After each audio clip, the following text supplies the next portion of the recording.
Interchange Nankana Sahib. Welcome to Nankana Sahib. ਅਸੀਂ ਇੱਥੇ ਆ ਪਹੁੰਚੇ ਹਾਂ। ਇੱਥੇ ਮੀਨਾਰ ਪਾਕਿਸਤਾਨ ਛੋਟਾ ਜਿਹਾ ਬਣਿਆ ਹੋਇਆ ਅਤੇ ਅਸੀਂ ਤੁਹਾਨੂੰ ਇੱਥੇ ਨਨਕਾਣਾ ਸਾਹਿਬ ਅਸੀਂ ਆ ਪਹੁੰਚੇ ਹਾਂ। ਇੱਕ ਮਿਸਤਰੀ ਮੁਹੰਮਦ ਅਫਜ਼ਲ ਨੂੰ ਆ ਮਿਲਿਆ ਅਤੇ ਮਿਸਤਰੀ ਮੁਹੰਮਦ ਅਫਜ਼ਲ ਕੋਲੋਂ ਅਸੀਂ ਪੁੱਛਦੇ ਹਾਂ ਵੀ ਮਿਸਤਰੀ ਮੁਹੰਮਦ ਅਫਜ਼ਲ ਇਹ ਨਨਕਾਣਾ ਸਾਹਿਬ ਸ਼ਹਿਰ ਦੇ ਵਿੱਚ ਇਹ ਕਿਤਨੇ ਗੁਰਦੁਆਰੇ ਹੈ? ਇਹ ਜੀ ਗੁਰਦੁਆਰੇ 7 ਨੇ ਬਾਬਾ ਜੀ ਦੇ ਨਾਂ ਤੇ। ਬਾਬਾ ਗੁਰੂ ਨਾਨਕ ਜੀ ਦੇ ਜਿਸ ਤਰ੍ਹਾਂ ਜਨਮ ਪਾਇਆ ਤੇ ਉੱਥੇ ਆਪ ਦਾ ਨਾਂ ਲਿਖਿਆ ਗਿਆ ਜਨਮ ਸਥਾਨ। ਅੱਛਾ। ਤੇ ਬਾਬਾ ਜੀ ਗੁਰੂ ਨਾਨਕ ਜਿਹੜੇ ਨੇ ਇੱਥੋਂ ਦੇ ਬਜ਼ੁਰਗ ਹੋਏ ਨੇ। ਹਾਂਜੀ। ਇਹਨਾਂ ਦੇ ਨਾਂ ਤੋਂ ਨਨਕਾਣਾ ਸਾਹਿਬ ਦੀ ਪਛਾਣ। अस्सलाम वालेकुम। मोहम्मद जान बचाना रोज़ाना गाँव के ब्लॉग और हैं देखने के लिए यूट्यूब चैनल और सब पसंद को सब्सक्राइब कर लो ताकि आ रहा वीडियो थोड़े तक आसानी ਨਾਲ पहुँच सके। करने अज का ब्लॉग शुरू तो चलने अज ननकाना साहब। ਤੁਹਾਨੂੰ ਅਸੀਂ ਗੁਰਦੁਆਰੇ ਦੀ ਮੁਕੰਮਲ ਸੈਰ ਕਰਵਾਵਾਂਗੇ ਜਾ ਕੇ ਨਨਕਾਣਾ ਸਾਹਿਬ। ਮੋਟਰਵੇ ਦੇ ਕਰੀਬ ਅਸੀਂ ਆ ਗਏ ਹਾਂ ਤੇ ਇੱਥੇ ਸਰਵਿਸ ਲੈਣ ਤੇ ਨਾਲ ਜਾਣਾ ਹੈ। ਅਸੀਂ ਚੱਲੇ ਹਾਂ ਨਨਕਾਣਾ ਸਾਹਿਬ। ਉੱਥੇ ਜਾ ਕੇ ਮੁਕੰਮਲ ਵਿਜ਼ਿਟ ਕਰਾਂਗੇ ਤੇ ਤੁਹਾਡੀ ਖਿਦਮਤ ਵਿੱਚ ਮੁਕੰਮਲ ਵੀਡੀਓ ਭੇਜਾਂਗੇ।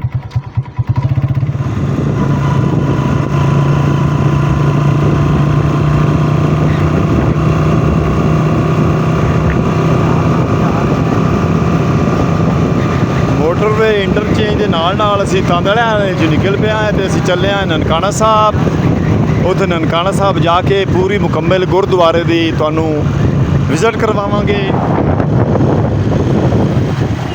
Motorway interchange Nankana Sahib service road ਤੇ ਅਸਾਂ ਲੱਗਣਾ। Welcome to Nankana Sahib. ਅਸੀਂ ਇੱਥੇ ਆ ਪਹੁੰਚੇ ਹਾਂ। ਇੱਥੇ ਮੀਨਾਰ ਪਾਕਿਸਤਾਨ ਛੋਟਾ ਜਿਹਾ ਬਣਿਆ ਹੋਇਆ ਅਤੇ ਅਸੀਂ ਤੁਹਾਨੂੰ ਰਾਏ ਅਹਿਮਦ ਖਾਂ ਖਰੜ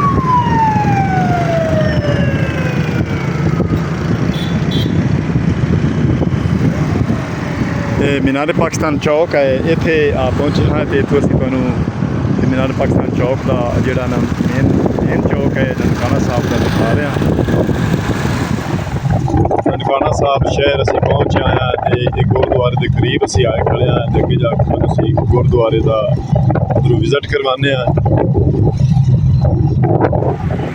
ਨਨਕਾਣਾ ਸਾਹਿਬ ਅਸੀਂ ਆ ਪਹੁੰਚੇ ਹਾਂ। ਗੁਰਦੁਆਰਾ ਦਾ ਟਾਈਮ ਹਾਲੀ ਨਹੀਂ, ਉੱਥੇ ਇਬਾਦਤ ਹੁੰਦੀ ਪਈ ਹੈ ਅਤੇ ਫਾਟਕ ਬੰਦ ਹੈ। ਇਹ ਤੁਸੀਂ ਵੇਖ ਰਹੇ ਨੇ ਤੇ ਫਾਟਕ ਦੇ ਅੱਗੇ ਜਿਹੜਾ ਨਾ ਉਰਲੇ ਪਾਸੇ ਵੀ ਪਰਲੇ ਪਾਸੇ ਸਵਾਰੀਆਂ ਖੜੀਆਂ ਨੇ ਤੇ ਟ੍ਰੇਨ ਇੱਧਰੋਂ ਆ ਰਹੀ ਹੈ। ਅਸੀਂ ਤੁਹਾਨੂੰ ਟ੍ਰੇਨ ਗੁਜ਼ਰਦੀ ਵਿਖਾਉਂਦੇ ਹਾਂ। ਇਹ ਲਹਿੰਦੇ ਪੰਜਾਬ ਪਾਕਿਸਤਾਨ ਦੇ ਜ਼ਿਲ੍ਹਾ ਨਨਕਾਣਾ ਸਾਹਿਬ ਅਸੀਂ ਆ ਪਹੁੰਚੇ ਹਾਂ।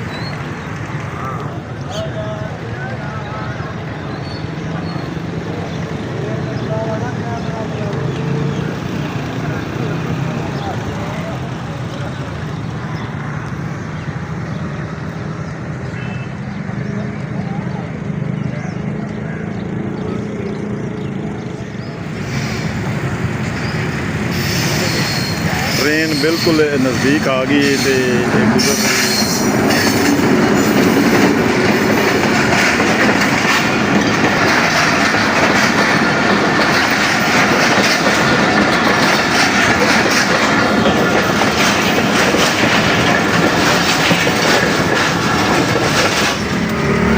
ये इत्थे ननकाना साहब असी आ पहुँचे हाँ। एक मिस्त्री मुहम्मद अफजल नूं आ मिले ਤੇ ਮਿਸਤਰੀ ਮੁਹੰਮਦ ਅਫਜ਼ਲ ਕੋਲੋਂ ਅਸੀਂ ਪੁੱਛਦੇ ਹਾਂ ਵੀ ਮਿਸਤਰੀ ਮੁਹੰਮਦ ਅਫਜ਼ਲ ਇਹ ਨਨਕਾਣਾ ਸਾਹਿਬ ਸ਼ਹਿਰ ਦੇ ਵਿੱਚ ਇਹ ਕਿਤਨੇ ਗੁਰਦੁਆਰੇ ਹੈ?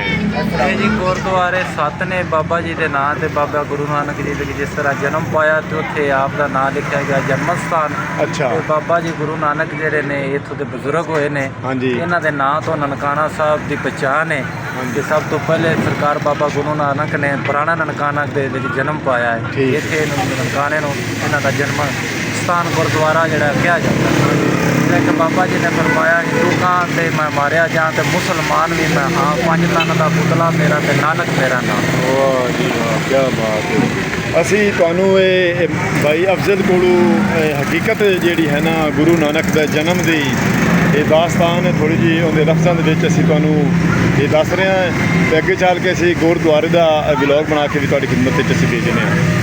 ਜੀ ਹੈਪੀ ਭਾਈ ਉਹ ਬਾਹਰ ਖੜਾ ਹਾਂ ਪਰਲੇ ਗੇਟ ਤੇ ਨਹੀਂ ਤੇ ਅੰਦਰ ਜਾਵਣ ਦਿੰਦੇ। ਅੰਦਰੋਂ ਜਿਹੜੇ ਨਾ ਇਜਾਜ਼ਤ ਨਾਲ ਪ੍ਰਮੋਟ ਨਾਲ ਇਜਾਜ਼ਤ ਉਹਨਾਂ ਦੇਣੀ ਹੈ ਤੇ ਮੈਂ ਗੁਰਦੁਆਰੇ ਦੇ ਬਾਹਰ ਹੀ ਖੜਾ ਹਾਂ ਤੇ ਅੰਦਰ ਉਹ ਜਾਵਣ ਦੀ ਇਜਾਜ਼ਤ ਨਹੀਂ ਦੇ ਰਹੇ। ਤੇ ਬਾਹਰੋਂ ਦਾ ਤੁਹਾਨੂੰ ਅਸੀਂ ਇਹ ਮੰਜ਼ਰ ਵਿਖਾ ਰਹੇ ਹਾਂ। ਅੰਦਰ ਜਿਹੜਾ ਹੈ ਨਾ ਬਿਲਕੁਲ ਉਹ ਨਹੀਂ ਜਾਵਣ ਪ ਦਿੰਦੇ, ਅੰਦਰ ਪਾਬੰਦੀ ਹੈ। ਹੈਲੋ ਜੀ, ਮੈਂ ਨਨਕਾਣਾ ਸਾਹਿਬ ਪਹੁੰਚਿਆ ਹਾਂ। ਇੱਥੇ ਗੁਰਦੁਆਰੇ ਤੋਂ ਬਾਹਰ ਬੈਠਾ, ਮੇਨ ਗੇਟ ਦੇ ਨਾਲ। ਆ ਫਾਜ਼ਲਾ ਜਾ, ਹਾਂਜੀ ਆਹੋ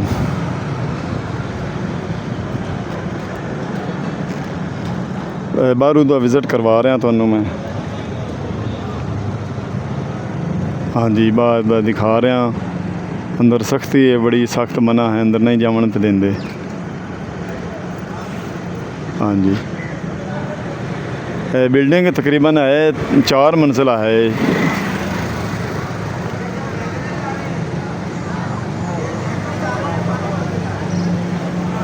जी अज का व्लॉग तुहानू चंगा लगा तो सानू कमेंट करके दसना भी अज का व्लॉग तुहानू किस तरह लगा। हम तुहाडे कोल तुहाडा अपना वीर मोहम्मद यार फतैन लैंदा इजाजत। अपना दिन भर खैर, अपना इजाजत।